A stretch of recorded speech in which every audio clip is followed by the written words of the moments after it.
Selamat siang.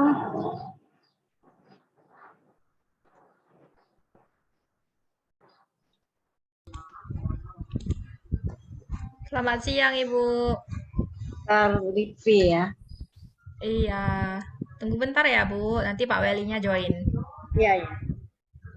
Tapi saya ada minta sedikit short biografinya Pak Weli untuk introduction.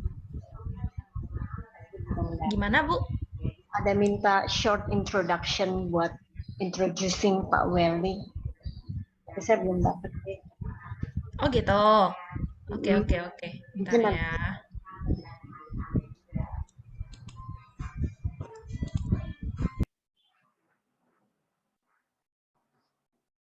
kita will do it in Indonesia, right?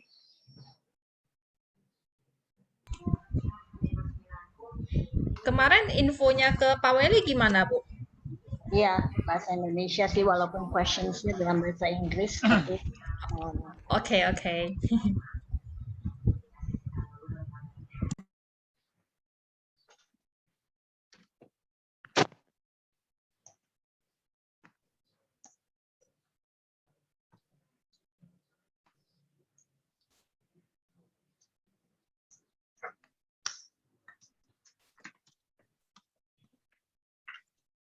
yang Pak.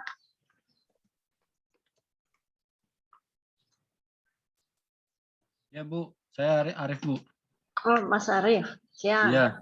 Gimana yang kemarin? Bisa? Udah selesai Bu. Tinggal online-nya aja sih. Tinggal, kan udah mesti dimasukin kemarin. Udah jadi. Cuma Oh. tinggal itu untuk penggantinya Siup yang belum. Oh, well, okay. Who knows? You never know, right? Aku juga tidak tahu. Mana tahu. Oke. Tinggal nunggu di ininya doang sih. Oke. Thank you. Ibu sehat Bu? Sehat, terima kasih. Saking kita work from home-nya ya, jadi nggak pernah ketemu deh. Iya, ketemu cuma Sekali-sekali doang. Livi juga work from home ya, Livi ya? Iya, Bu. Kalau Livi kan di Medan, Bu. Jadi kantor yang di Medan itu lebih ke home base. Oke, emang home base ya dari awalnya ya. Jadi ya di rumah terus lah, Bu.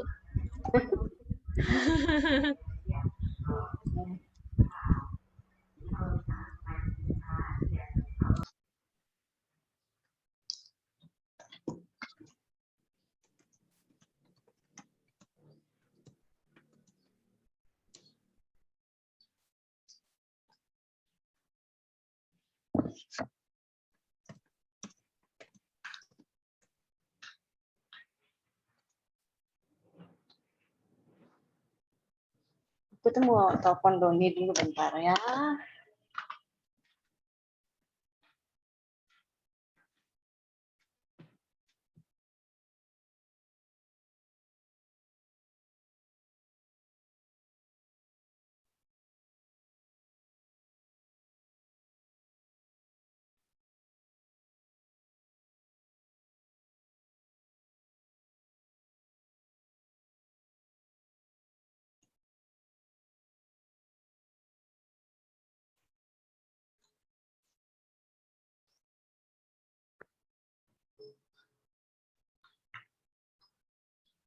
Siang, Pak.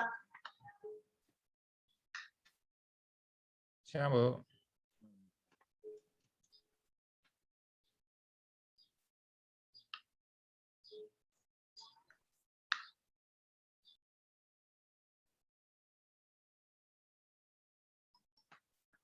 Arif, nanti saya cuma sebentar, saya pindah ke StreamYard ya, karena Doni lagi di rumah sakit, mamanya dia lagi nggak bisa ini, jadi aku backup dia ya.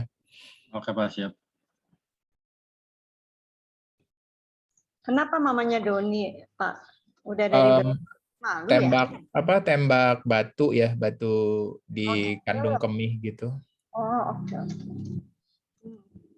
Jadi dia lagi baru masuk mau di ureteroscopy ya, apa namanya lah istilahnya itu.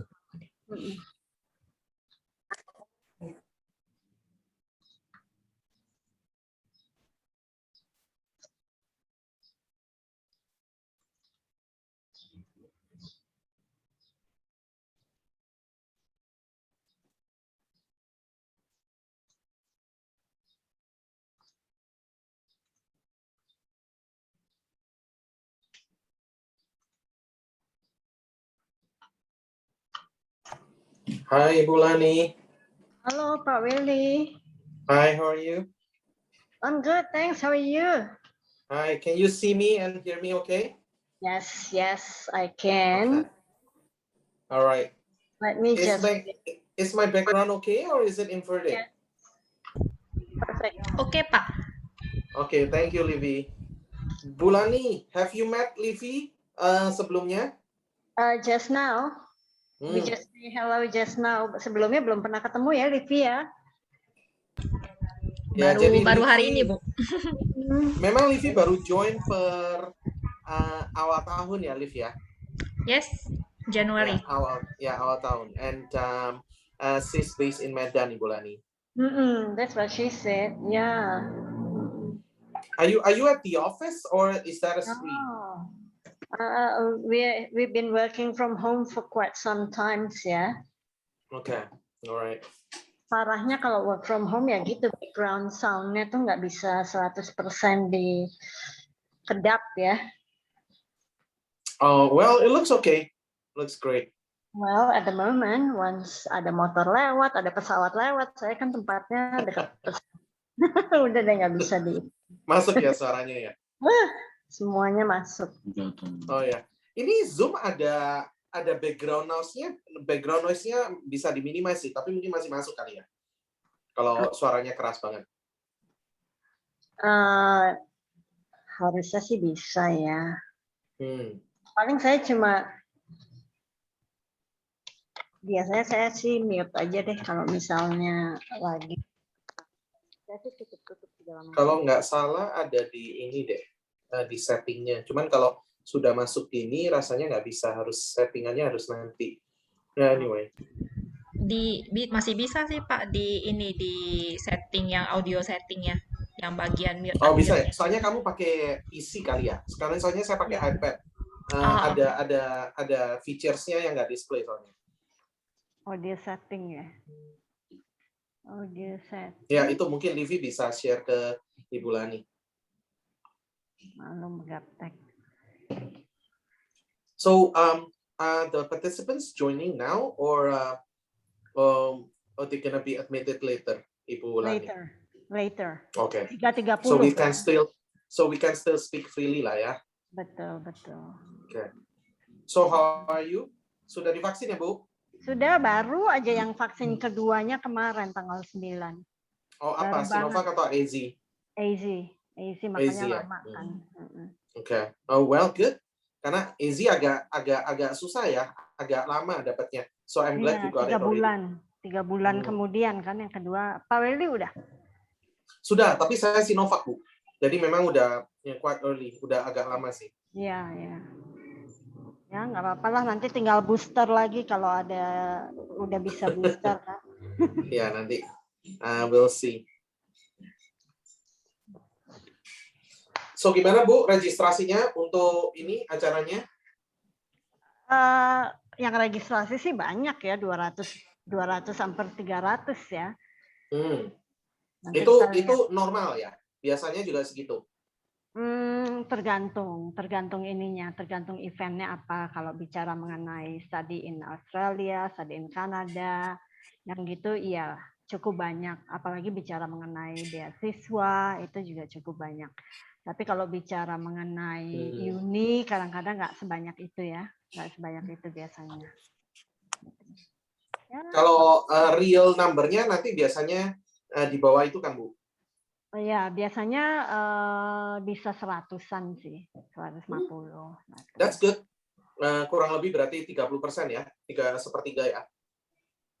1/3/2 lah ya, setengah. Okay. Kalau bisa setengah sih very good sih, that's very good percentage. 1/3 kadang tergantung sih. Mudah-mudahan sih ini yang daftar sih banyak ya.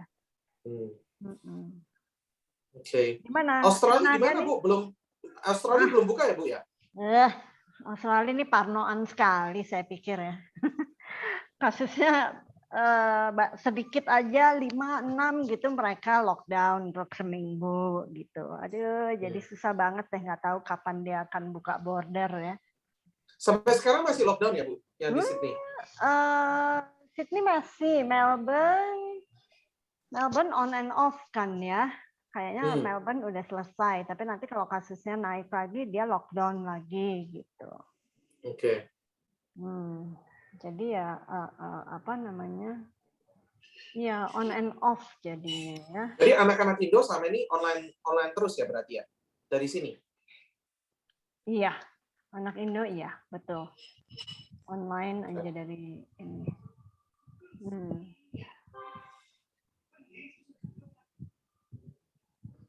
Gitu.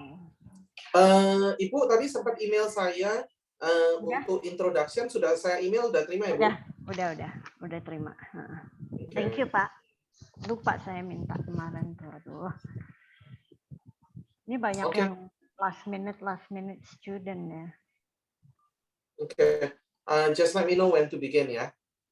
Saya mute dulu aja. Thank you. Ya. Oke.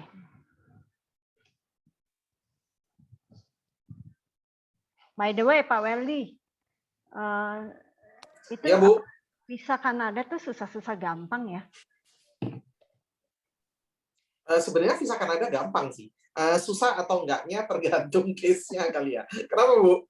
Aduh, saya pusing juga nih, ada beberapa student yang di reject gitu loh. First time round di reject, padahal kalau dilihat kalau kacamata kita ya ini aja genuine aja, bukannya nggak genuine, duitnya juga banyak juga. Ada yang duitnya cuma 500 di reject. Terus ditambahin 150, kali kedua baru di accept. Bingung, jadi padahal 500 kan cukup ya, dia udah bayar ini itu, udah bayar segala macam, tinggal tambah living cost sama tinggal tambah living cost sama ini, sebetulnya masuk aja kalau 500 juta mah udah bayar 1 semester. Iya nggak sih? Sebetulnya bukan 1 semester sih, biasanya hitungannya 1 tahun ya, Bu. 1 tahun, tapi kalau udah dibayar 1 semester nggak mengurangi ya? Ya sebenarnya mengurangi, dan either way sih sebenarnya kalau 500 juta ya udah cukup juga sih, karena itu kan uang sekolah sama biaya hidup setahun sih cukup sih. Tapi memang problemnya cuma di situ, Bu, nggak ada faktor lainnya. Ya, habis mereka juga nggak disclose ya, pokoknya nggak bisa. Nggak di letternya, di suratnya? Ya pokoknya nggak satisfy aja, mereka kan cuma tulisnya begitu, nggak satisfy aja, tapi nggak actually nggak actually kasih tahu apa detailnya gitu. Tapi karena the only thing that you change is the additional 150 million, dan setelah itu langsung di approve. Mungkin sedikit ini itu di personal statement-nya ya kita suruh reward lah. Maksudnya personal statement kan gitu-gitu aja, kalau student kan maksudnya nggak terlalu bisa banyak berubah ya. Mature student bukan sih, Bu? Nggak juga. Nggak mature, graduate certificate sih, udah bachelor, udah kerja, sekarang do graduate certificate ya, mature juga. Oh, yang mature student dong. Tapi belum berkeluarga gitu, tapi mature sih, iya. Habis kalau nggak mature nggak punya duit. Ke sekolah mana, Bu? Kemarin ada yang ke Humber, ada beberapa lah. Yang ini yang akhirnya berangkat. Ini akan berangkat tapi masih menunggu visa. Tapi kalau udah dipanggil untuk medical check up kan udah hampir 100% oke lah. Kan nunggu medical check up-nya, sementara ini udah mau bulan September. Rasanya aduh kapan dapat visanya ya. Kalau baru masukin sih memang bakalan lama sih. Karena kan waktu itu mereka sempat setnya kan sekitar Mei Juni ya. Kalau bisa disarankan sudah masukkan. Jadi kalau dia sesudah itu ya at the grace of case-nya aja, semoga bisa dikelarin. Udah dari bulan Juni, cuma baru dipanggil. Sebentar saya tutup lagi nih ya. Aduh ini nggak bisa diam soalnya.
Masih keras tapi ya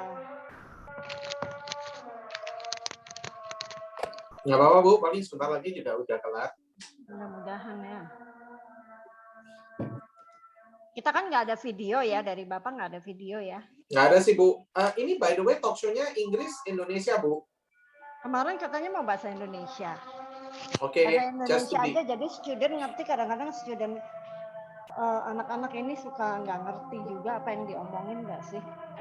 Oke, saya ngikut aja Bu. So, ini kita full talk show ya Bu ya.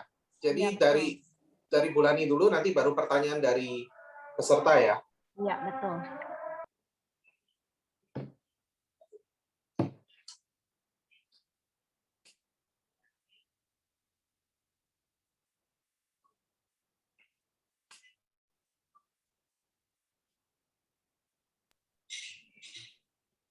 Oke, jadi kita langsung aja mulai nanti.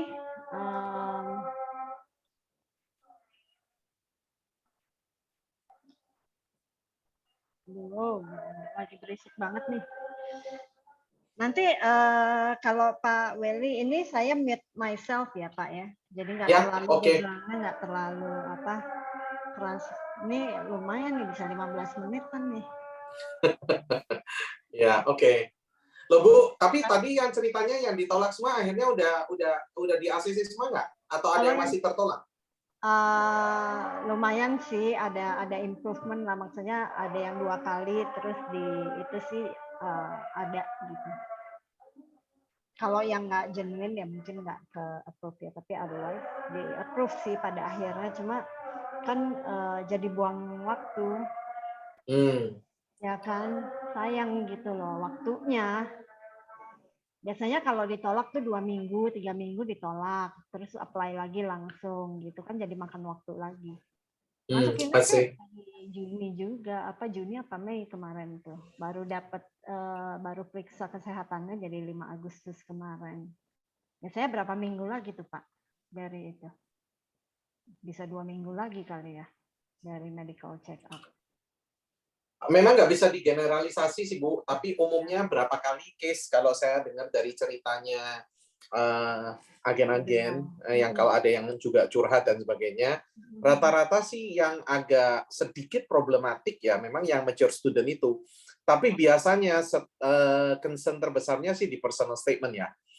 Setelah personal statement sudah dikoreksi, umumnya sih rata-rata oke. Jadi mungkin yang perlu harus diperhatikan ya dari sisi personal statement itu ya. Dan mungkin memang nggak bisa distandarisasi karena personal statement itu justru kualitatif aspeknya ya. Jadi kan setiap student bisa berbeda. Tapi juga dari sisi itu makanya officer bisa melihat level of genuine-nya itu bisa kelihatan di situ sih. Jadi kalau udah tahu dealingnya dengan mature student ya ini yang namanya personal statement-nya yang mungkin harus benar-benar diperhatikan selain dari persyaratan lainnya yang juga standar. Selama ini koneksi saya stabil ya Bu, karena saya pakai WiFi kadang-kadang di sini kurang begitu stabil nih. Tapi so far so good kan?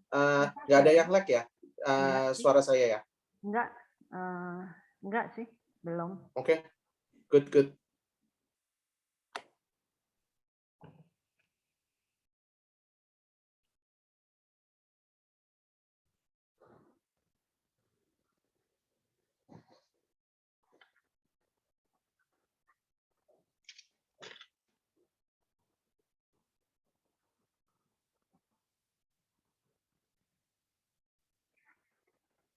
Kita mulai di masih 3 menit kok ya. Mudah-mudahan ini udah nggak bunyi lagi nih. Bikin stres ya masjid kalau pas ada karena saya tinggal dekat masjid nih. Baru yang corongnya diarahinnya ke kemana-mana kan. Jadi nggak bisa diapa-apain nih.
Pertanyaan kita nanti kurang lebih seperti yang kemarin ya Pak ya.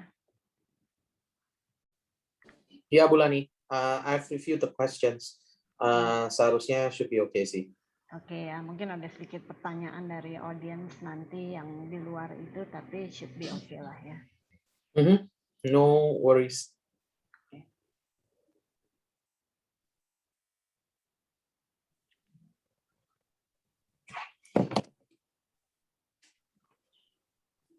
Feel free to add info out of those questions tuh Pak. Kalau dirasa perlu silakan ditambah aja langsung ya.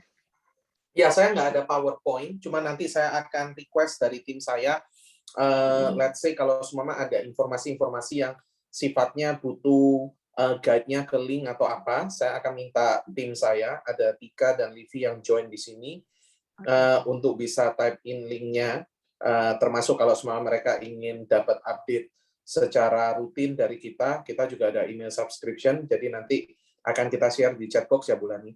Ya, sure. Kalau Tika Basani sudah kenal dong Bu, udah pernah berapa kali ketemu kan ya? Rasanya iya ya. Tika, ya, Tika Basani is our business development manager. Ya, udah ketemu lah. Masjidnya masih ini berlanjut. Oh my gosh. Anyway, Pak Victor. Kamu lagi di office ya, Tik? Di rumah. Oh enggak, maksudnya kayak di office. Aku pikir kayak office sharing atau apa gitu. Soalnya kok ada orang lain di sana. Aku pikir itu. Oke, let's start. Oke, Bulani. Ya. You take the lead. All the best. Thank you. Oke, selamat siang teman-teman AICC Global. Pada siang hari ini Jumat di tanggal 13 Agustus 2021, AICC Global kehadiran tamu-tamu kehormatan kami dari Canada International Education. Hari ini saya ingin memperkenalkan Pak Welly Kustono yang merupakan Director dari Canadian Education Indonesia, yang merupakan Chief Operating Officer of Indonesia Canada Chamber of Commerce, dan juga merupakan alumnus dari Simon Fraser University di British Columbia, Kanada. Ya, apa kabar hari ini, Pak Welly? Halo Ibu Lani, baik-baik saja. Terima kasih sudah mengundang saya di acara AICC Global Talk Show. It's a pleasure. Ini adalah suatu kehormatan saya bisa ada di sini untuk berbagi informasi. Terima kasih. Terima kasih Pak Welly untuk kesediaannya. Bersama dengan Pak Welly, kita juga ada Livi dari CIA juga yang berkantor di Medan. Kemudian kita juga ada Tika Basani yang berkantor di Jakarta bersama-sama dengan Pak Welly. Welcome to the platform, Livi and Tika. It's nice to have you here today. Oke. Ada satu lagi Bu, ternyata ada Pak Joseph juga sudah join dari yang based di Surabaya. Oh, Pak Joseph Galen dari Surabaya, selamat datang di platform kami siang hari ini. Terima kasih sudah meluangkan waktu juga untuk berada bersama-sama dengan AICC Global dan teman-teman kami di platform. Oke, teman-teman, apa kabarnya semua? Mudah-mudahan semuanya udah divaksin ya, supaya sebentar lagi kita sudah mulai bisa mengurus ini itu untuk berangkat ke Kanada ya. Hari ini kita ingin tahu banyak mengenai study in Canada, Pak.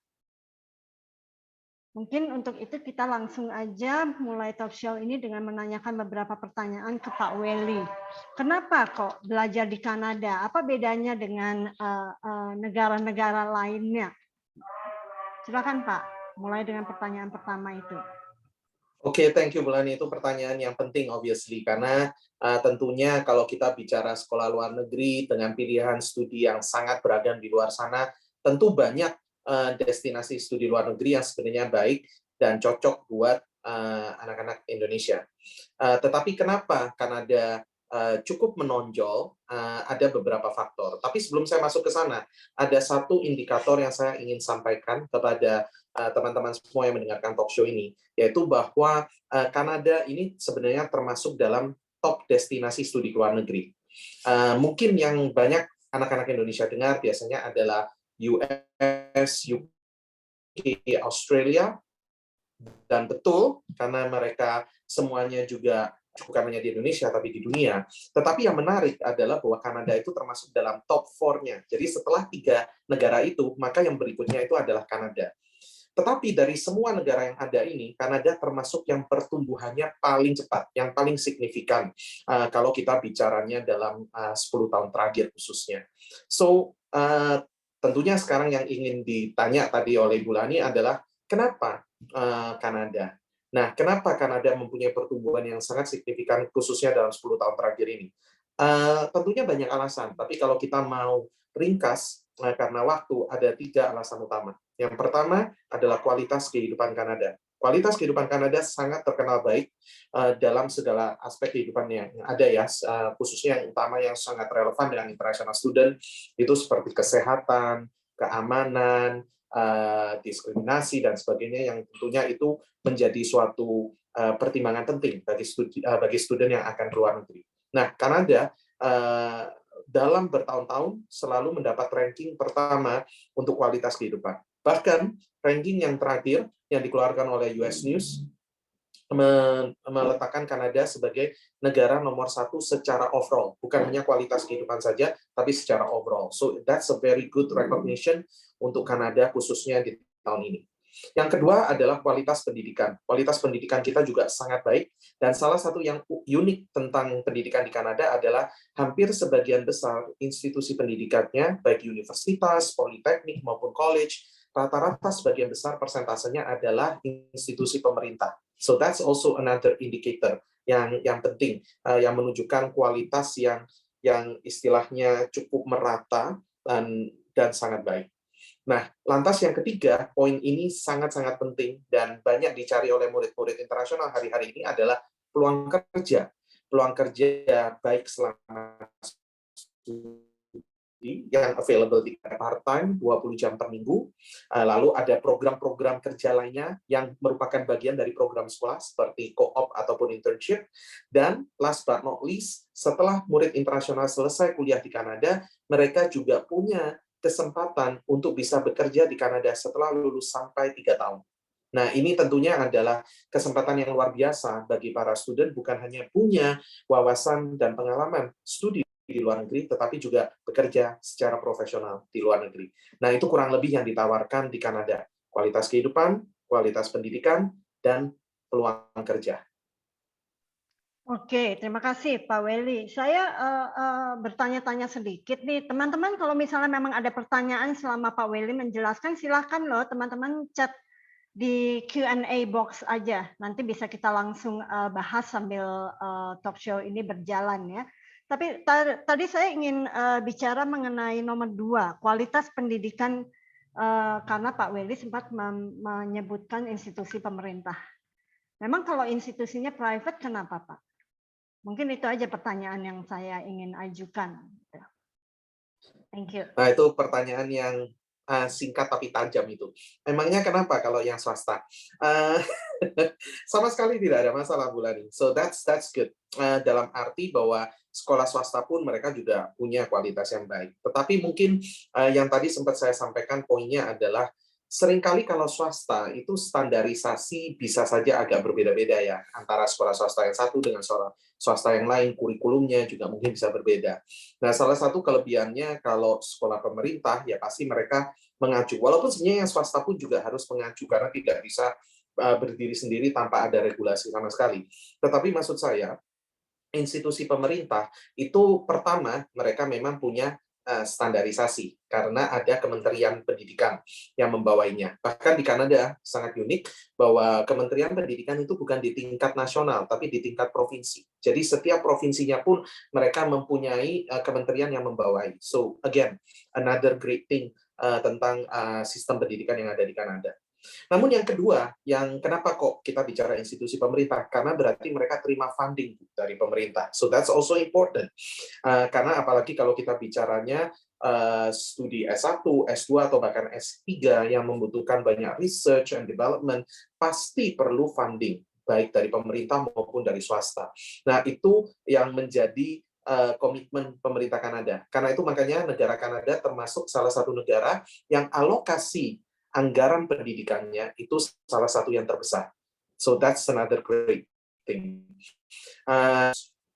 I guess kalau mau dibahas lagi dalam sisi yang lainnya adalah fasilitas, ya. Karena kalau kita bicara institusi pemerintah, sekali lagi dari funding itu, maka memungkinkan mereka untuk mempunyai fasiliti yang bermacam-macam, sarana belajar, sarana penelitian yang sangat penting. Jadi kurang lebih itu sih yang menyebabkan institusi pemerintah seringkali dijadikan patokan. Walaupun sekali lagi yang swasta juga bisa mempunyai kualitas yang baik pula. Oke. Jadi intinya pemerintah maupun swasta sama-sama memegang peranan penting ya institusi di Kanada. Artinya mungkin ada beberapa program di mana students lebih baik melihat ke institusi yang memang specialized di bidangnya, walaupun itu adalah institusi non pemerintah, bukan begitu ya? Oke. Pertanyaan saya kedua adalah coba Pak Welly tolong jelaskan sedikit mengenai common education system setelah high school ya. Setelah high school bagaimana education system di Kanada itu? Itu sebenarnya juga merupakan salah satu kelebihan dari pendidikan di Kanada. Selain kita bicara kualitas, adalah kita bicara flexibility yang ada dalam sistem pendidikan kita. Jadi tidak semuanya hanya linear bahwa setelah SD, SMP, SMA, lalu S1, S2, S3. Walaupun secara garis besar memang seperti itu progresinya. Tetapi untuk student yang menjalani S1 itu sebenarnya ada banyak program yang mereka bisa consider. Saya bukan bicara mata kuliah atau konsentrasinya, tapi jenis program yang mereka ambil itu bisa bermacam-macam. Ada sertifikat yang 1 tahun, ada diploma yang 2 tahun, ada advanced diploma yang 3 tahun, ada associate degree yang 2 tahun, ada bachelor degree yang 4 tahun. Jadi ada beragam gelar yang dimana student bisa consider pada saat mereka sudah lulus SMA dan mereka ingin masuk ke jenjang yang lebih tinggi berikutnya. Walaupun itu dari Indonesia mungkin sebagian besar masih memilih S1 ya sebagai tujuan akhirnya, tetapi ada juga yang mereka sekarang aware, oh ternyata mungkin lebih baik ambil diploma dulu, atau lebih baik ambil associate degree dulu, atau ambil advanced diploma. Sekali lagi tentunya tergantung dengan minat dan background dan preference daripada masing-masing student. Tapi it's always good to know that ternyata ada opsinya seperti itu. Mungkin nanti kita bisa bahas lebih dalam, lebih detail tentang perbedaan dari berbagai program ini. Tapi secara garis besar itu yang ingin saya sampaikan. Kalau S2 di Kanada durasinya tetap 1-2 tahun, sementara kalau PhD bisa 3 tahun ke atas, tergantung dari fokus disertasinya. Thank you Pak.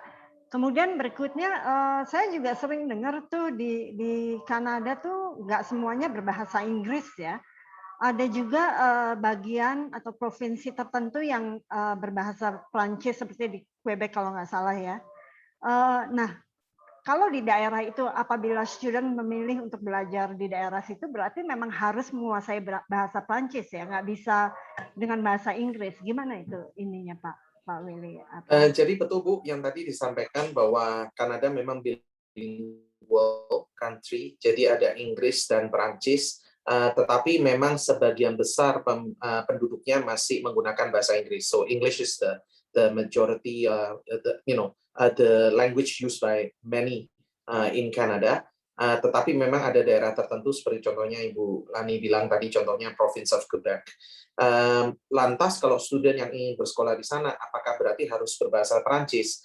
I think in a way yes, tapi mungkin bukan secara akademik, tapi lebih ke arah day to day ya. Maksudnya karena sebagian besar penduduknya sana frankofoni berbahasa Prancis, jadi it's only natural that we should develop kemampuan untuk berbahasa Prancis at least in a daily basis. Nah, kalau dari sisi sekolahnya sendiri, sebenarnya ada sekolah-sekolah yang di daerah tersebut yang menggunakan bahasa Inggris sebagai bahasa pengantarnya.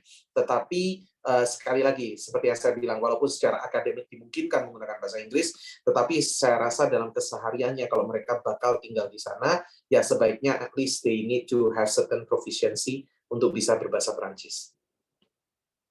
Oke.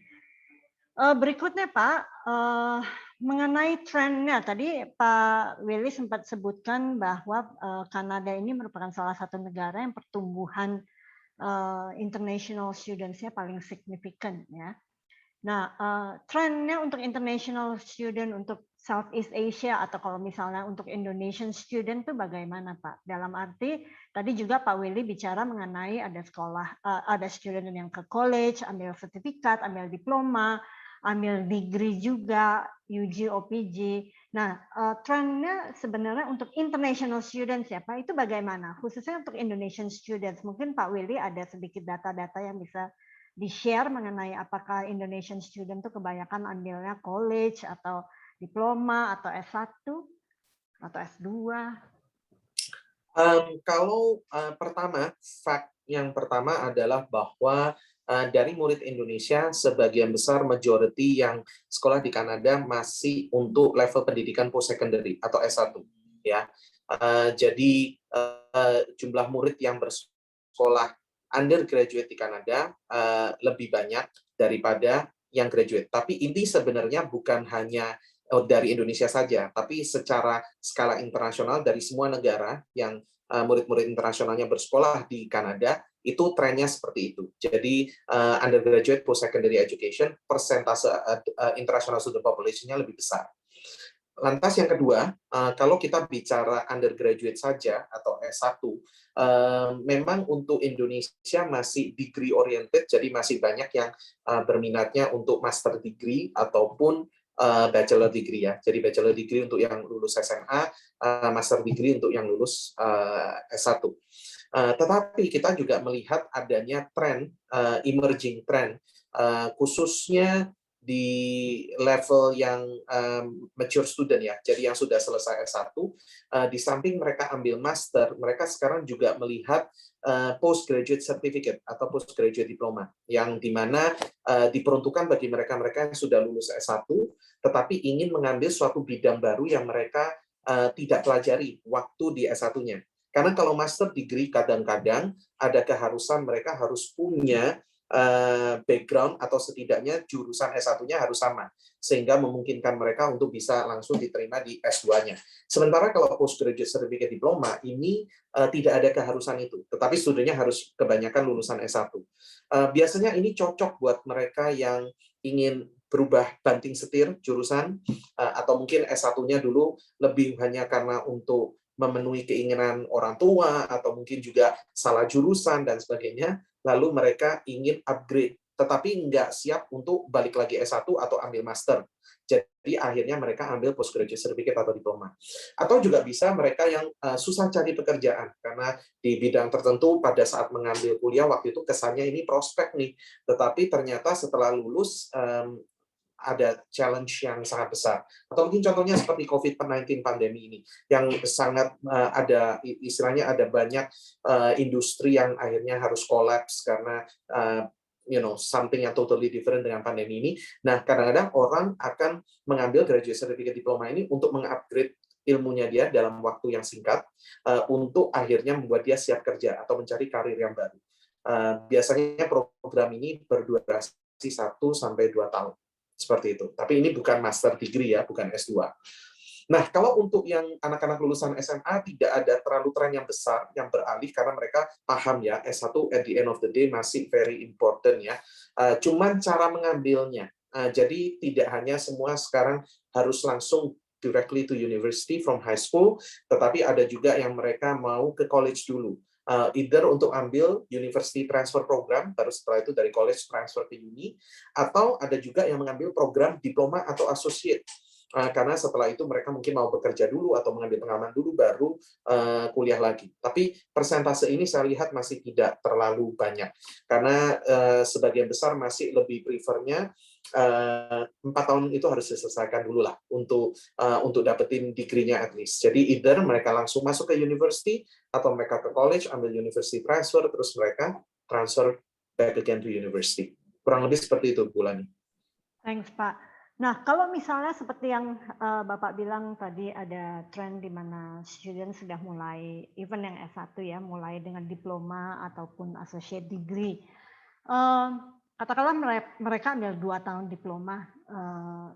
Setelah mereka 2 tahun diploma, mereka bisa terus lanjut, nggak pakai pulang dulu atau gimana tuh arrangement untuk visanya? Bisa mereka lakukan seperti itu atau harus pulang dulu, ganti dulu nanti dari Indonesia lagi? Ini post secondary diploma kan ya Bu ya? Yang anak-anak lulusan SMA yang ambil diploma jadi kan tadi trennya mungkin ada yang mulai dengan diploma dulu. Nah, udah selesai 2 tahun diploma nih, terus mereka pikir-pikir, tanggung nih, bisa nggak ya langsung terusin ke S1-nya gitu. Kebanyakan justru memang mereka terusin sih, jarang yang balik ke Indonesia yang saya lihat ya, karena jujur dengan post secondary diploma itu istilahnya memang sudah memberikan basic knowledge dan ada foundation skills yang sudah di-develop dari program itu. Tetapi ya hari-hari ini mungkin kadang-kadang itu terasa kurang cukup ya atau kurang kompetitif buat mereka di job. Jadi biasanya mereka nanti pasti akan mengupgrade themselves gitu. Jadi kalau bagi mereka yang sudah menyelesaikan diploma, yang saya lihat selama ini kebanyakan pasti akan melanjutkan lagi studinya ke S1. Tetapi yang saya mau tekankan di sini adalah kalau memang student dari awal berencananya adalah memang bukan untuk take a break atau nanti ambil pengalaman kerja atau gimana, tapi memang mau langsung melanjutkan ke S1, maka yang saya sarankan sekali lagi untuk program transfer ke university, jangan mengambil diploma. Lebih baik ambil university transfer program atau paling tidak ambil associate degree. Tetapi jangan ambil diploma. Kenapa? Karena diploma walaupun bisa digunakan untuk transfer ke university, tapi level of transfernya tidak sebanyak associate degree ataupun kalau program university transfer. Karena diploma adalah program yang berdiri sendiri, bukan dikhususkan untuk transfer ke university. Jadi pada saat ditransfer, mungkin nanti ada beberapa course yang bisa tidak saja diterima. Contohnya, mungkin kalau diploma programnya 2 tahun, belum tentu nanti kalau ke S1-nya tinggal nambah 2 tahun lagi. Bisa saja 3 tahun, karena ada beberapa course yang tidak ditransfer. Jadi itu harus dipahami. Terus yang kedua, tadi saya sempat sampaikan di awal mengenai kelebihan Kanada, yaitu post-graduation work permit, peluang kerja setelah lulus kuliah. Itu kan bisa sampai up to 3 years kalau program studinya berdurasi 2 tahun. Ada list persyaratan lainnya, tetapi garis besarnya semua program yang berdurasi 2 tahun ke atas itu biasanya boleh. Tapi ada terms and conditions. Nah, nanti kalau ada waktu kita bisa bahas lebih detail. Nah, tapi yang ingin saya tekankan di sini, program post-graduation work permit itu hanya bisa diambil sekali seumur hidup. Jadi, kalau student memang sudah berencana, ujung-ujungnya dia memanfaatin PGWP itu, lebih baik jangan diambil setelah lulus diploma, karena bisa saja dia akan melanjutkan kembali S1, dan setelah S1 itu lebih baik PGWP-nya baru dimanfaatkan, ya kan? Karena jelas akan membuat dia lebih kompetitif di job market, karena dia punya background pendidikan yang lebih tinggi, mungkin pengalamannya juga udah lebih banyak, dan sebagainya. Begitu sih, Bu Lani. Oke, jadi itu sekalian menjawab pertanyaannya Lucy Prasojo ya, apakah better ambil pathway di college dulu, nanti bisa transfer credits ke university yang lebih baik. Ya itu sekali tadi penjelasannya Pak Willy sudah mencakup pertanyaan itu ya. Kalau misalnya memang mau transfer, jangan ambilnya di diploma karena credit transfernya tidak maksimum. Lebih baik either associate degree atau university transfer program. Tapi in a nutshell, yes, bisa dilakukan seperti itu. Nah, Ibu Wulani, saya tambahkan sedikit, karena saya tidak tahu tadi ada pertanyaan dari salah satu pesertanya, karena saya belum lihat Q&A-nya. Nah, untuk case student ini yang tadi bertanya, kalau seumpama tetap mau mengambil diploma di college yang bersangkutan, tidak apa-apa juga, tapi you need to find out apakah college ini mempunyai transfer agreement khusus dengan universitas tertentu. Karena tadi yang saya bilang adalah general evaluation, ya kan? Karena kita tidak tahu universitas mana yang kamu akan transfer nantinya setelah menyelesaikan program diploma di college tersebut. Tetapi kalau kamu sudah tahu programnya apa, sudah tahu college-nya apa, berarti bisa di-find out diploma ini mempunyai transfer agreement dengan universitas mana saja. Nah, dari universitas itu biasanya ada mungkin yang bisa full transfer, ada yang tidak full transfer. Nah, dari situ tentunya bisa dilihat nanti kira-kira mana yang akan dijadikan tujuan transfer nantinya.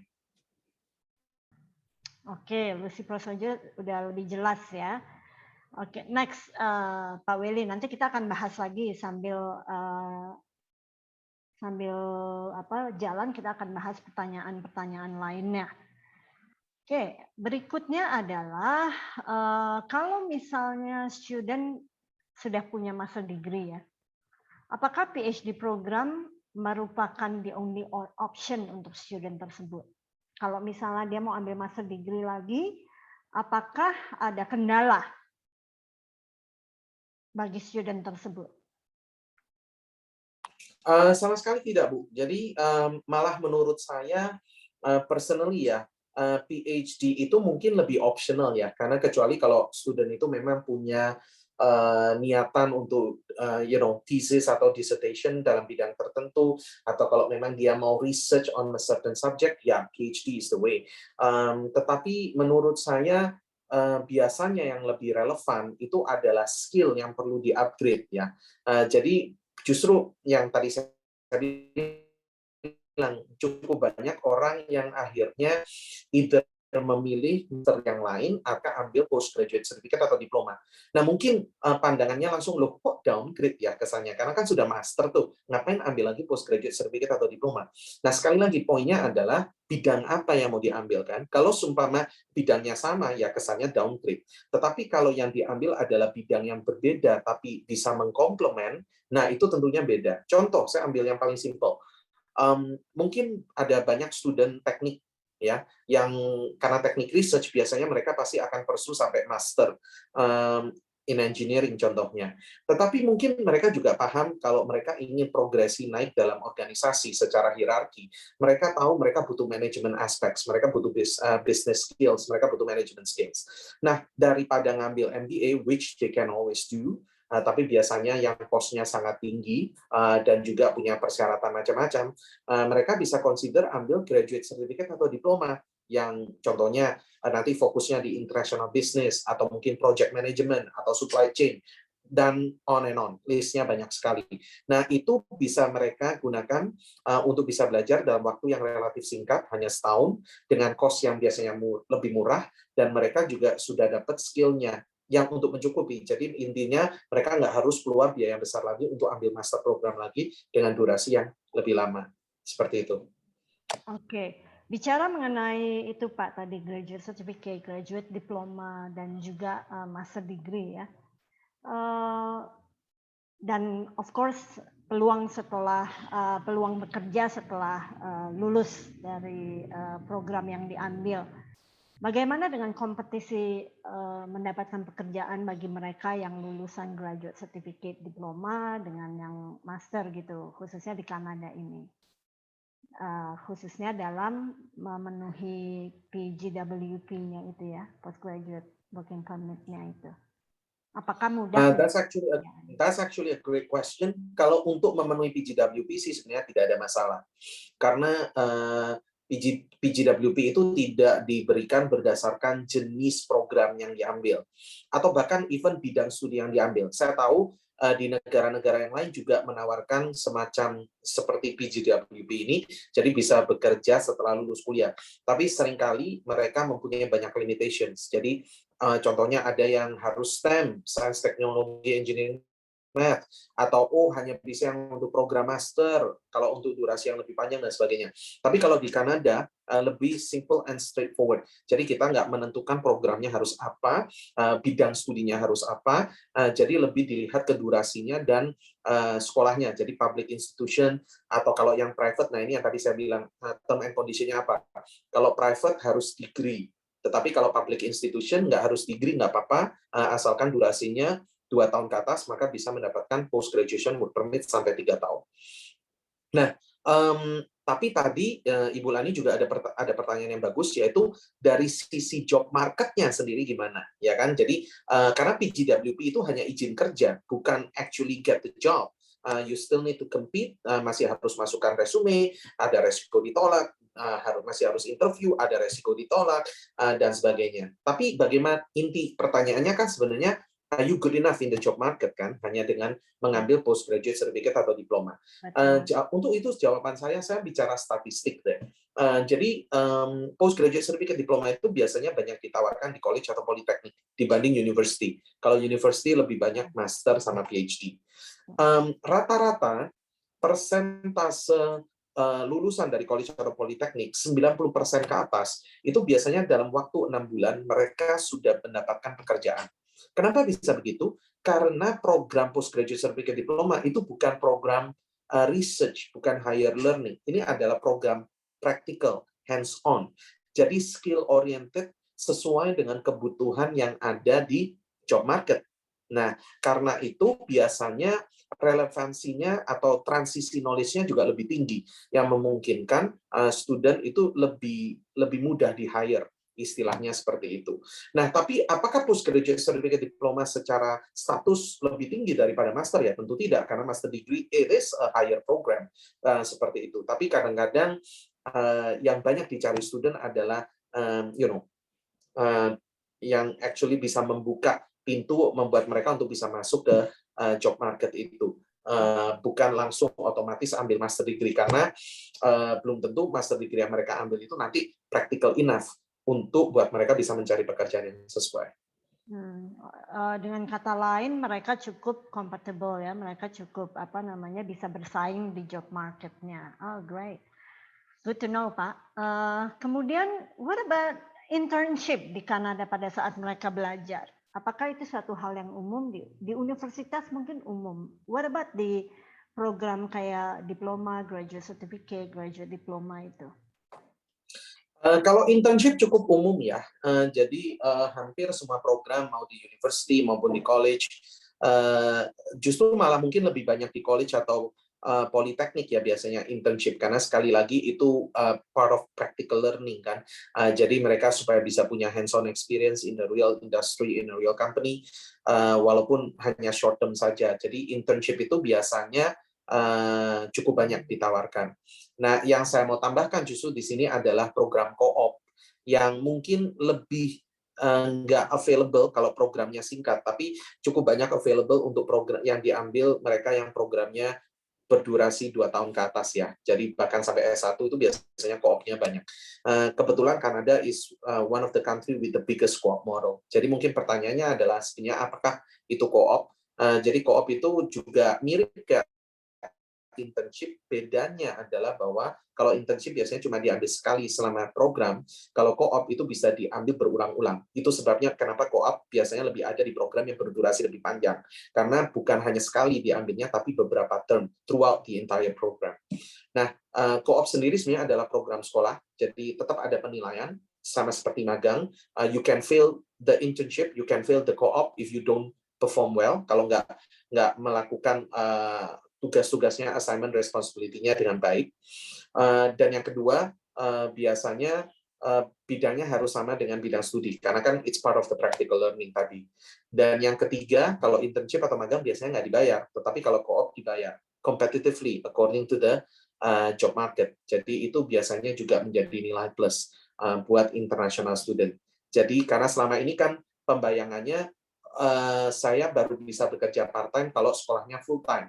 Tapi co-op atau internship memungkinkan student untuk actually bekerja full-time pada saat dia seorang full-time student. Kenapa bisa? Karena mereka akan ambil semester off untuk melakukan internship atau co-op ini.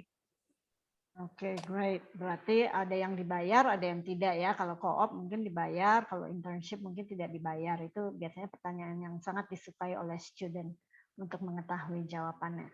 Mungkin Pak Welly kita bisa sedikit lihat di question and answer dan kita bisa mulai menjawab pertanyaan teman-teman AECC at this point. dari Dini Ismaya. Dari Dini Ismaya menanyakan, halo Kak, misalnya di Indonesia jurusan S1-ku pendidikan, terus mau bekerja di Kanada, tapi bukan sebagai guru atau bisa dibilang bekerja tidak sesuai jurusan ketika kuliah. Itu bisa atau tidak ya? Atau apakah ada kesempatan? Terima kasih sebelumnya. Nah, itu dia Bulani, ini yang salah satu yang tadi kita sudah bahas cukup banyak ya, sebenarnya sepanjang talk show ini tadi, yaitu karena ini realitanya gitu. Saya sering kali bertemu dengan banyak student yang karena alasan apapun tadinya, akhirnya mereka memutuskan bahwa karir mereka berikutnya itu bukan bidang yang sama dengan apa yang mereka pelajari sebelumnya. So what to do? Dengan waktu yang terbatas, dengan dana yang terbatas, tentunya nggak mungkin istilahnya seorang itu bisa have the luxury atau the privilege untuk bisa ambil program semaunya gitu. Nah, itu sebabnya makanya kenapa postgraduate certificate atau diploma itu banyak dicari sekarang, karena mereka menawarkan program yang singkat. Postgraduate certificate durasinya setahun, postgraduate diploma durasinya maksimum 2 tahun. Tapi sebagian besar sih yang lebih umum yang graduate certificate. Karena umumnya mereka rata-rata sudah nggak mau belajar lama-lama lagi. Itu juga poinnya. Mereka mau belajar dalam waktu yang singkat, tapi dengan efek hasil yang semaksimal mungkin. Bila perlu dengan biaya yang tidak terlalu mahal juga. Jadi effective and efficient at the same time. Nah, biasanya graduate certificate atau diploma itu cost-nya kurang lebih sekitar 15.000 sampai 20.000 Canadian dollar setahun. Belum berikut biaya hidup ya. Jadi itu sebenarnya relatif tidak mahal, karena itu kurang lebih berarti cost-nya sekitar 150 sampai 200 juta sampai program itu selesai. So it's like an investment. Jadi itu kayak suatu investasi untuk mengupgrade kita secara skill supaya kita bisa job ready. Supaya istilahnya kita sudah bisa kompetitif untuk mencari pekerjaan di bidang yang mungkinnya yang dulunya kita nggak punya background sebelumnya pada waktu S1 seperti itu. Semoga itu mungkin bisa jadi pertimbangan buat tadi yang menanyakan ya, Saudari Dini Ismaya. Jadi Mbak Dini silahkan langsung pikirkan apa yang ingin dipelajari di Kanada tahun depan, nanti kita akan bantu ya. Kemudian dari Mas Agaton Hendrianto, untuk program PhD in Law di Kanada, apakah semua uni menawarkan guaranteed funding? Saya lihat di beberapa uni seperti Uni of Toronto, Uni of British Columbia, mereka menawarkan guaranteed funding. Lalu selagi atau setelah selesai PhD, seberapa besar chance untuk mendapatkan PR? Apakah benar Kanada sedang gencar-gencarnya membuka diri bagi imigran untuk mendapatkan PR? Terakhir, apakah ada peluang untuk apply PR dulu sebelum daftar PhD supaya saat sekolah bisa dikenakan fee domestic student? Saya baca dan dengar aplikasi PR di Kanada yang sedang banyak program dan terbuka. Apakah ini benar? Seberapa mungkin? Silakan Pak. Saya juga tertarik untuk mendengarkan jawabannya. So, untuk menjawab pertanyaan ini, saya akan jawab secara backward ya. Karena secara logis itu nanti Anda akan lihat sendiri, saya akan jawab urutannya. Pertama, apakah mungkin untuk apply PR langsung on the spot dari sini? Bukannya tidak mungkin, tetapi alternatifnya akan sangat terbatas, ya, karena biasanya berarti pilihannya adalah untuk apply PR lewat as a worker ya, jadi untuk menjadi tenaga kerja di sana. Jujur saya nggak bisa bahas PR terlalu detail karena ini menyangkut imigrasi and by law. Saya tidak boleh membahas terlalu detail. Dan lagi pula saya juga bukan expert untuk immigration ya. Jadi itu saya harus sampaikan terlebih dahulu di awal. Tetapi poinnya adalah mungkin akan lebih susah untuk mendapatkan permanent residency dulu, baru terus mengawali PhD. Karena again, untuk bisa apply-nya jalurnya akan lebih terbatas. Nah, yang kedua, apakah Kanada gencar-gencarnya? Sebenarnya sih bukan baru sekarang gencar-gencarnya. Karena dari dulu memang Kanada relatively open untuk menerima imigran, termasuk juga international student. Kenapa? Karena kita negara yang besar, we are part of the G20, we are part of G8. Secara ekonomi kita cukup besar, tetapi jumlah penduduk relatif sedikit, yaitu hanya sekitar 36 juta. So it's not a lot. Jadi mereka memang lebih open untuk imigran. Jadi bukan hanya baru sekarang, tapi ya it's been a sustainable model. Memang modelnya seperti itu. Nah, lantas yang ketiga, jadi kalau begitu sebaiknya bagaimana? Ya, menurut saya mungkin bisa dikonsider setelah program belajarnya selesai. Nah, kalau memang program belajar yang ingin diambil adalah PhD, nah tadi pertanyaan yang pertama adalah apakah ada guaranteed funding?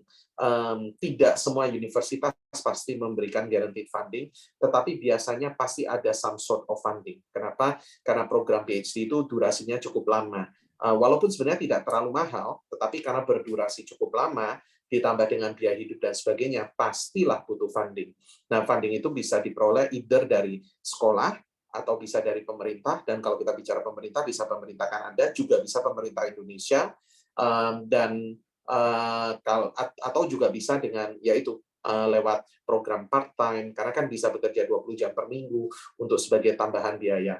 Tetapi kalau 100% funding, mungkin itu yang biasanya ditawarkan oleh pemerintah ya, karena kalau sekolah ataupun mencari pekerjaan sendiri ya pasti lebih terbatas.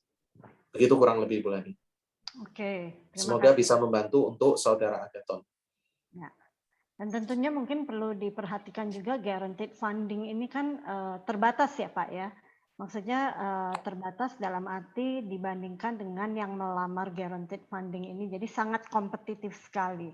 Menurut saya Even program PhD-nya pun juga kompetitif sih Bu. ya, Karena untuk student bisa masuk ke program PhD itu bukan apply ke sekolahnya. Jadi beda seperti kalau S1 atau S2 yang dimana kita langsung apply ke university-nya. Kalau program PhD itu harus dapat istilahnya research supervisor-nya dulu atau dosen pembimbingnya dulu.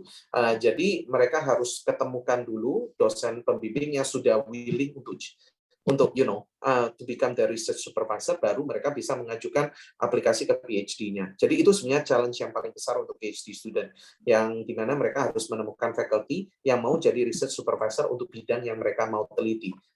That's the biggest challenge. But once you have it, maka itu akan lebih mudah untuk apply ke sekolahnya dan mungkin bisa mendapatkan funding. Betul. Sekalian menjawab pertanyaan Mbak Yesi Diah Rosita mengenai apakah AECC mencarikan universitas atau merekomendasikan calon mahasiswa ke dosen atau promotor S3-nya. Seperti tadi sudah diterangkan oleh Pak Willy, kami akan bisa bantu memfasilitasi. Namun untuk mencari supervisor yang cocok, pengetahuan kami tidak sedalam pengetahuan Anda dalam membuat research proposalnya. Anda bisa membuat research proposal, kemudian kami bisa membaca research proposal Anda, namun apa yang kami pahami mungkin tidak sama dengan apa yang Anda maksudkan. Jadi untuk mencari supervisor yang cocok dengan research proposal Anda adalah sangat baik apabila Anda sudah mulai mencari promotornya sendiri.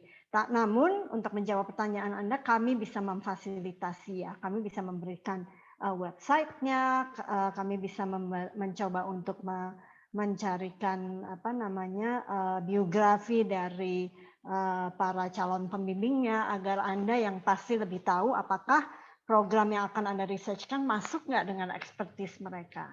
Begitu. Oke. Berikutnya, jika hanya mengambil 1 tahun continuation study dan hanya 1 tahun PGWP, is it possible untuk work longer afterwards? Kalau hanya diploma tapi sudah bekerja di Indo 8 tahun, is that a plus point anyway? Dari Kiran Gaceri.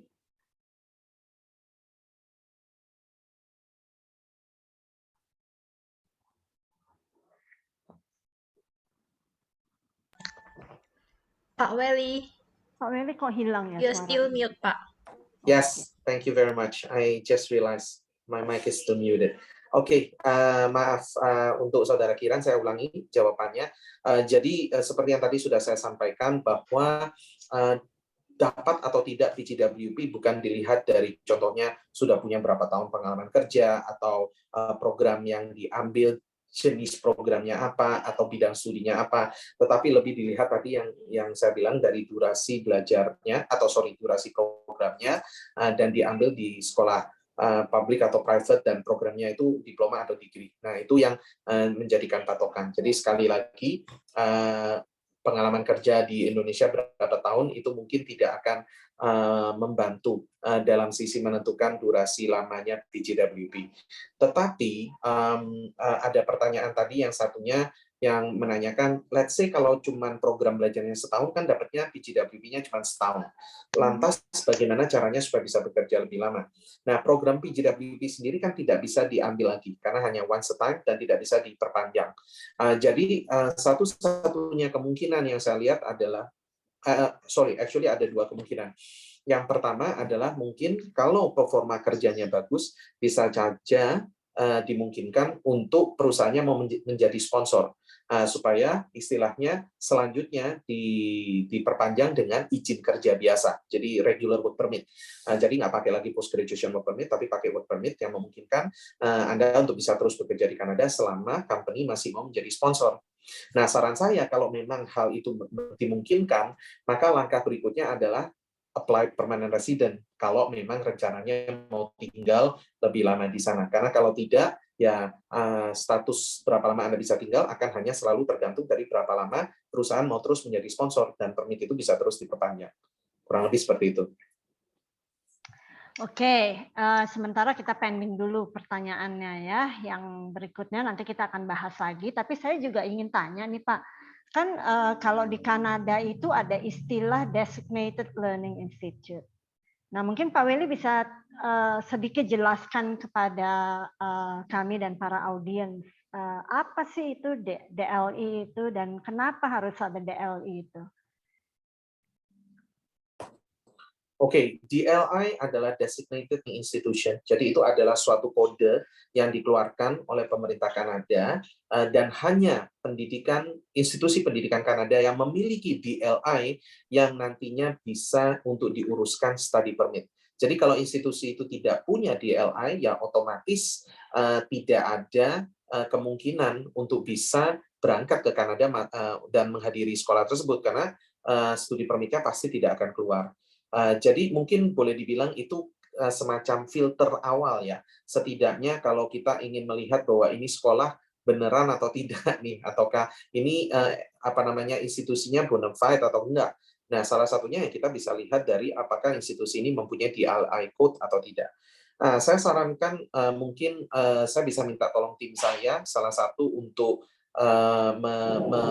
meng-copy paste link ke www.canada.ca yang untuk bagian DLI. Karena contohnya nih kalau Anda sudah ada berapa nama institusi tertentu dan Anda tidak yakin nih ini institusi beneran atau tidak, actually Anda bisa pergi ke link ini, bisa ketik nama institusinya dan nanti bisa melihat apakah DLI-nya ada atau tidak. Dan terus sebenarnya di kolom yang paling ujung kanannya nanti Anda juga bisa lihat apakah institusi ini eligible untuk memberikan PGWP atau tidak. Yang tadi saya bilang, apakah mereka bisa menawarkan program post graduation work permit atau tidak. Itu bisa kelihatan di link ini. Jadi saya minta tolong salah satu anggota tim saya, there you go. Thank you Livy, sudah di-post di chat box. Jadi bisa di copy paste linknya, nanti bisa dicek kalau semua ingin memastikan. Oke, jadi adalah salah satu hal yang terpenting yang harus kita cek ya sebelum membantu para students.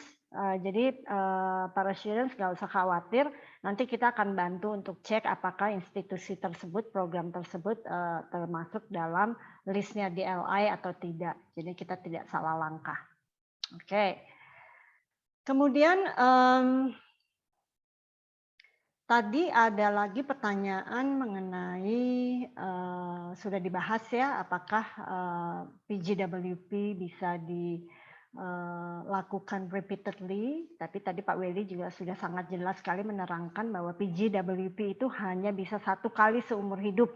Jadi apabila Anda berencana untuk melanjutkan studi Anda setelah postgraduate diploma, mau ambil master ya ambil master dulu baru nanti lakukan PGWP-nya setelah seluruh studi Anda selesai. Ya. Oke.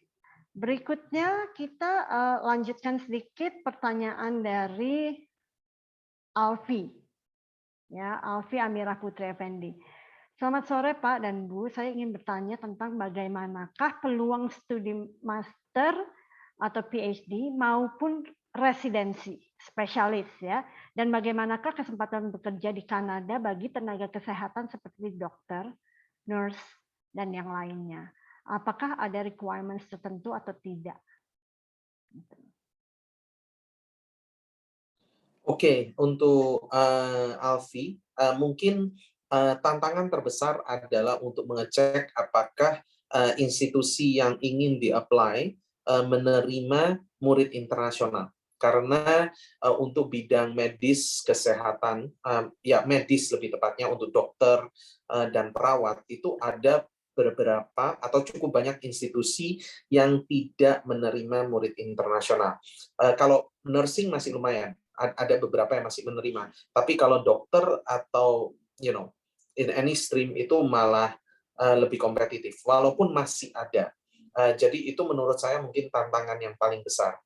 Tetapi ya dimungkinkan karena kebetulan studi kedokteran itu kalau di Kanada memang mulainya di S2, bukan di S1. Jadi S1-nya tidak ada kedokteran. Kalaupun ada paling mengambilnya pre-med. Jadi you actually begin your medical study itu memang di level S2. Jadi timingnya pas, cuman perlu memastikan bahwa university yang bersangkutan bisa menerima international student. Dan I need to mengingatkan juga bahwa program ini sangat kompetitif. Karena pertama, hanya terbatas yang bisa untuk international student, jadi otomatis semua international student yang kalau mau sekolah medis akan masuk ke sana. Jadi bukan hanya berkompetisi against the local resident, tapi juga berkompetisi dengan sesama international student yang dalam jumlah yang banyak, tapi hanya apply ke 2-3 sekolah tertentu. So it's very competitive. Very kompetitif ya. Dan juga mungkin dari segi biaya cukup mahal ya Pak ya. Oke. Kemudian ada pertanyaan dari Ibu Lucy Prasojo, apakah studi di Kanada bisa bawa keluarga? Misalnya anak dan suami. Jadi anak bisa sambil sekolah juga di local high school-nya. Dan juga sekalian pertanyaan bagaimana dengan membawa pasangan saat lakukan studi PhD. Bagaimana visa bekerjanya untuk pasangan? Jadi untuk menjawab itu definitely dimungkinkan. Jadi sekarang tinggal perlu ditentukan saja siapa yang akan berangkat. Apakah itu papa atau akan itu mama. Nah, jadi itu yang nanti akan menjadi main applicant. Yang lainnya nanti juga bisa apply berbarengan pada saat mengurus visanya. Jadi istilahnya nanti yang tidak bersekolah itu yang jadi dependent, ya kan, baik anak maupun pasangan suami atau istrinya. Nah, jadi bagi dependent ini, kalau anak-anak akan nanti dikeluarkan open study permit supaya mereka bisa tetap bersekolah di sana selama orang tuanya belajar. Sementara untuk yang pasangan hidupnya, ya bisa memilih, bisa ambil open study permit juga kalau memang mau bersekolah, atau bisa ambil open work permit juga supaya bisa bekerja full time selama pasangan hidupnya belajar. Ya, jadi itu dimungkinkan dan itu diajukan aplikasinya bersamaan saja. Tetapi harap diingat bahwa dari sisi imigrasi juga pasti akan melihat kemampuan finansialnya. Karena ini berarti yang berangkat kan satu keluarga, otomatis biaya hidupnya juga berarti menjadi lebih besar. Nah, jadi kecukupan dana harus dilihat, bukan hanya kecukupan dana daripada yang belajar saja, tapi juga yang menjadi dependent, baik anak ataupun suami istri. Nah, seringkali yang menjadi salah kaprah di sini adalah loh kan suami atau istrinya kan nanti bekerja, itu kan bisa digunakan untuk meringankan biaya. Nah, itu tidak bisa jadi patokan karena kerjanya dapat atau tidak belum tentu. Jadi yang harus dicukupkan adalah kalau seumpama tidak bisa bekerja sekalipun, keluarga ini tetap bisa hidup dengan layak dan studinya juga tidak akan terganggu. Nah, itu yang harus benar-benar diperhatikan. Oke, mungkin sedikit mengenai open visa untuk sekolah ya Pak. Jadi anak-anak ini akan diberikan open study permit gitu. Yang mana berarti anak-anak ini tidak harus mendaftar untuk bersekolah pada saat dia apply untuk visa dependent. Apakah seperti itu? Ya, kurang lebih seperti itu, Bu. Tapi kalau seumpama udah usia tertentu, khususnya kalau ini saya kurang, ya kalau selama masih primary, secondary, itu biasanya tidak masalah ya. Tapi biasanya kalau sudah post secondary, disarankan sih kalau seumpama sudah memiliki letter of acceptance. Jadi pada saat mengurus visanya di sini harus sudah ada letter of acceptance. Selama masih minor atau masih di bawah umur, maka tidak ada masalah karena anggapannya memang harus together dengan orang tuanya. Oke. Tadi yang saya lupa jawab justru yang waktu Ibu bilang open study permit ini adalah mengenai biaya tadi, yaitu apakah kalau sudah punya open study permit berarti bisa sekolah dengan tidak perlu mengeluarkan biaya. Pertama, secara garis besar betul selama student itu masih minor ya. Jadi again primary, secondary itu biasanya dimungkinkan untuk bisa bersekolah tanpa biaya asalkan bersekolahnya di public institution bukan private institution. Dan tapi saya juga sangat menyarankan untuk selalu mengecek ulang dengan institusi yang bersangkutan. Jadi kita tidak berasumsi. Jadi harus dipastikan apakah memang betul sekolahnya mengadopsi peraturan tersebut. Tetapi biasanya kalau sudah sudah bukan lagi minor, jadi sudah cukup umur, maka ada biaya yang harus dibayar untuk kuliahnya.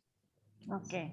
Mungkin ada pertanyaan lagi. Ini saya mendapat pertanyaan dari salah satu orang student saya. Kalau misalnya sekarang saya berencana untuk mau sekolah nih, mau berangkat aja dulu. Tapi nanti katakanlah 6 bulan setelahnya atau 3 bulan setelahnya saya berpikir untuk mengajak anak dan istri saya. Apakah itu masih mungkin? Karena tadi kan Pak Willy bilang buat aja visa bersamaan gitu. Tapi kalau misalnya tidak bisa buat bersamaan, misalnya karena satu dan lain hal baru terpikir 3 bulan setelahnya, apakah masih mungkin buat visa untuk keluarga? Bisa saja sih, bisa saja. Jadi contohnya mungkin sudah sekian waktu, terus akhirnya baru dipikirkan keluarga baru akan berangkat, ya bisa aja. Nanti pada saat itu keluarganya bisa apply menyusul. Oke. Kemudian ada pertanyaan lagi mengenai bagaimana cara membuat PGWP-nya. Apakah nanti kita harus apply sendiri? Apakah institusi nanti akan bantu untuk apply-kan PGWP-nya? How's that, Pak, biasanya? Well, secara standar sih pasti student harus apply sendiri. Karena kan student yang paling tahu apakah dia mau mengambil PGWP atau tidak. Ya. Institusi kan tidak bisa berasumsi. Dan juga itu bukan auto application ya. Jadi student harus memasukkan aplikasinya. Jadi harus dilakukan oleh student. Tetapi mengenai timing mungkin bisa saya perjelas. Jadi biasanya PGWP itu baru bisa diambil kalau student sudah menyelesaikan studi. Jadi pada saat dia akan lulus atau pada saat dia akan mengakhiri program, dia biasanya sudah akan dapat pemberitahuan dari pihak sekolah bahwa program ini akan berakhir. Nah, pada momen itulah timing yang paling tepat untuk student itu sudah mulai mengajukan PGWP. Kenapa?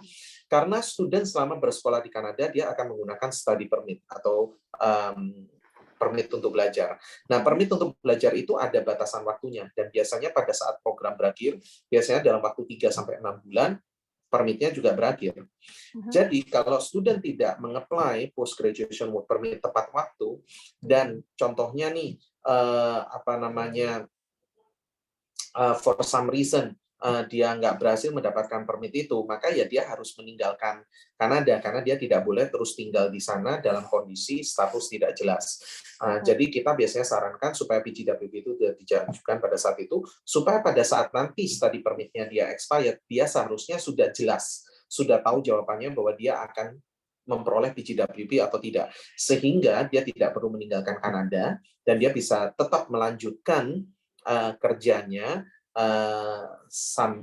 dengan otomatis permitnya berganti dari study permit menjadi post graduation permit. Kurang lebih seperti itu.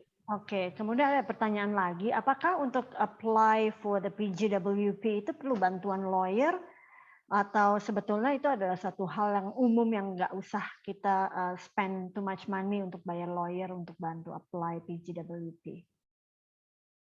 Sebenarnya untuk segala hal yang berhubungan dengan imigrasi itu tidak harus dibantu oleh pihak ketiga, tetapi kalau ada yang dirasa perlu ya bisa saja meminta bantuan pihak ketiga, tapi tidak harus. Oke, thank you. Kemudian pertanyaan dari Bu Putri mungkin tadi sebagian besar sudah dijawab sih sama Pak Willy, tapi saya bacakan saja. Apakah mengambil jurusan S2 di Kanada bisa berbeda dengan S1, artinya nggak linear? Kemudian apakah ada beasiswa full atau partial untuk mengambil S2 di Kanada? Dan yang ketiga, biasanya cara melamar pekerjaan di Kanada itu bagaimana jika pengalaman kerja di Indonesia dan yang mau dicari di Kanada itu linear, sama-sama di bidang pendidikan? Saya jawab dulu yang ketiga ya, karena yang pertama dan kedua sebenarnya tadi sudah kita jawab di berbagai kesempatan. Jadi kalau yang dimaksud nih, kalau saya berusaha memahami pertanyaannya dengan benar, ini berarti maksudnya apply kerja dari sini mungkin ya, dari Indonesia.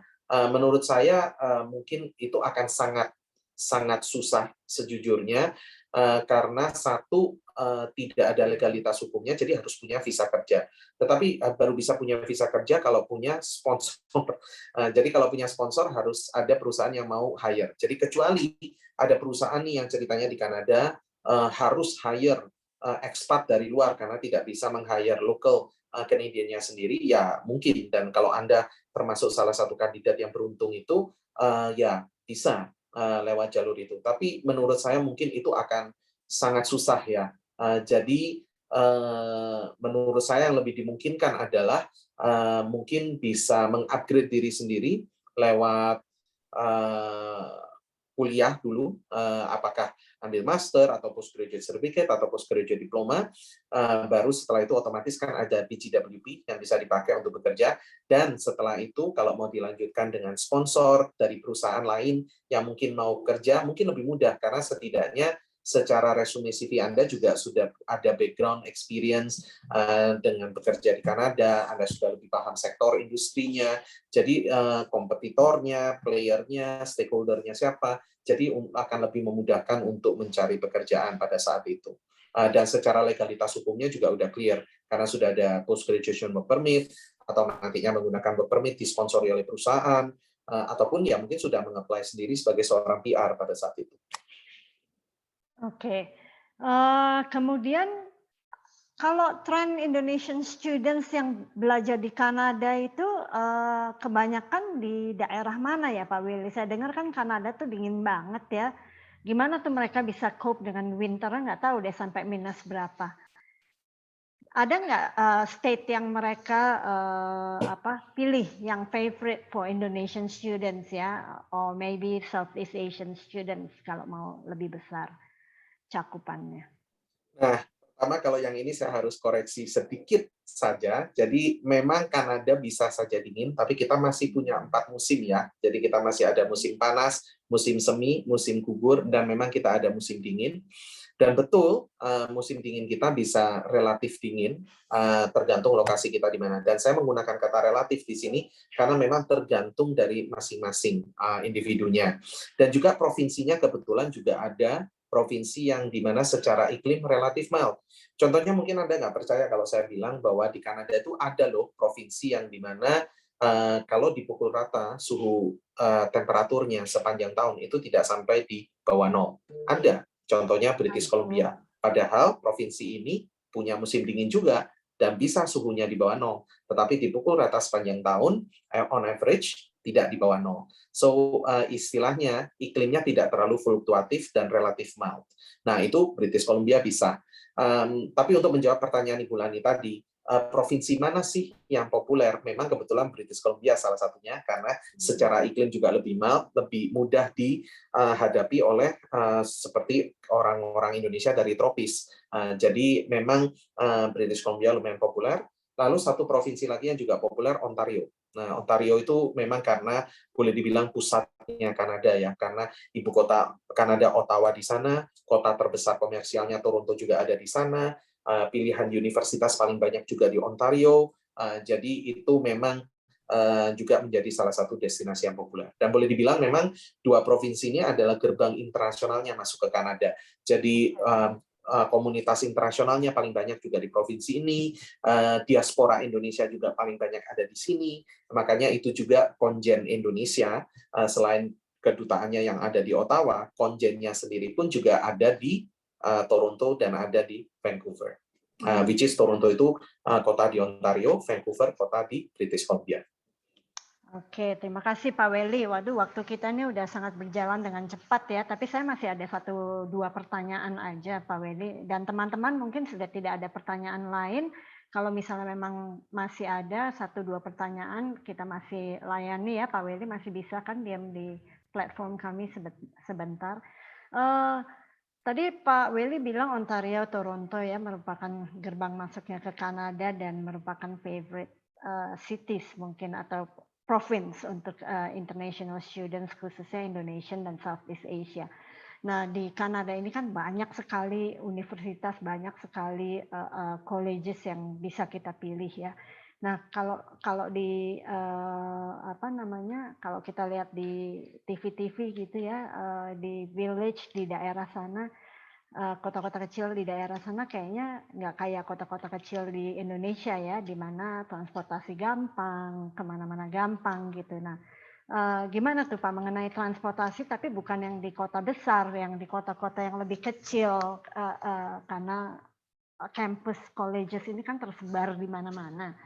How would students ini cope with transporting themselves dari satu tempat ke tempat lain walaupun kota kecil ya, mungkin jalan kaki habis kali mengelilingi kotanya. Gimana tuh Pak?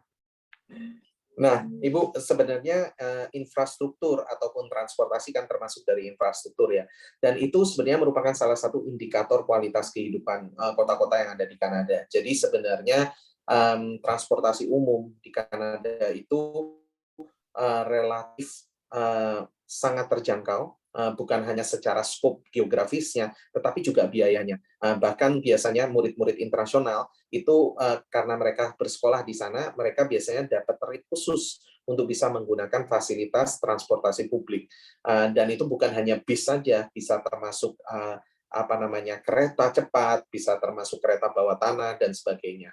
Nah, mungkin pertanyaannya adalah apakah ini hanya di kota-kota besarnya saja? Sebenarnya tidak, karena justru ini yang menarik khususnya kalau kota-kota di Amerika Utara ya. Kalau kita lihat bahwa kota komersialnya atau yang kita sebut kota-kota besarnya itu sebenarnya bukan kota administratif, ya kan? Kalau kita bicara di US, contohnya New York atau Seattle atau mungkin Chicago, LA itu sebenarnya kan bukan kota administratif tapi kota komersial. Nah, Kanada juga sama. Kota yang tadi saya sebutkan seperti Vancouver, Toronto, itu sebenarnya bukan kota administratif. Kota administratifnya adalah kota-kota yang lebih kecil, yang mungkin kita belum dengar, contohnya Ottawa, atau mungkin Victoria, atau mungkin Edmonton, atau mungkin Winnipeg. Dan ini adalah kota-kota yang relatif lebih kecil, tetapi mungkin ini yang disebut banyak orang Indonesia kadang-kadang kalau ngomong profil kota pelajar. Jadi kota administratif lebih tenang, tidak terlalu hingar-bingar, tetapi secara fasilitas dan secara infrastruktur, accessibility dan semuanya itu masih sangat bagus karena mereka adalah kota pemerintahan. It's given gitu. Jadi sekali lagi jangan khawatir bagi para student yang tertarik untuk studi ke Kanada. Sekali lagi Kanada destinasinya bukan hanya Vancouver, Toronto, bukan hanya British Columbia ataupun Ontario. Karena kita masih banyak provinsi-provinsi lain seperti Alberta, Saskatchewan, Manitoba, Newfoundland, Nova Scotia, Newfoundland, yang dimana mereka semua ini mempunyai pilihan-pilihan kota dan juga institusi pendidikan yang berkualitas dan dengan biaya yang relatif murah. Ingat yang tadi saya sebutkan bahwa sebagian besar dari institusi pendidikan di Kanada adalah public institution. Jadi mau di provinsi manapun mereka mempunyai kualitas yang kurang lebih relatif sama. Oke, terima kasih banyak Pak Willy untuk siang hari ini teman-teman karena waktu kita sudah habis. Saya hanya akan sedikit menjawab Yesidia Rosita mengenai sertifikat IELTS ataupun TOEFL. Yes, boleh dipakai IELTS, IBT, bahkan PTE juga bisa dipakai.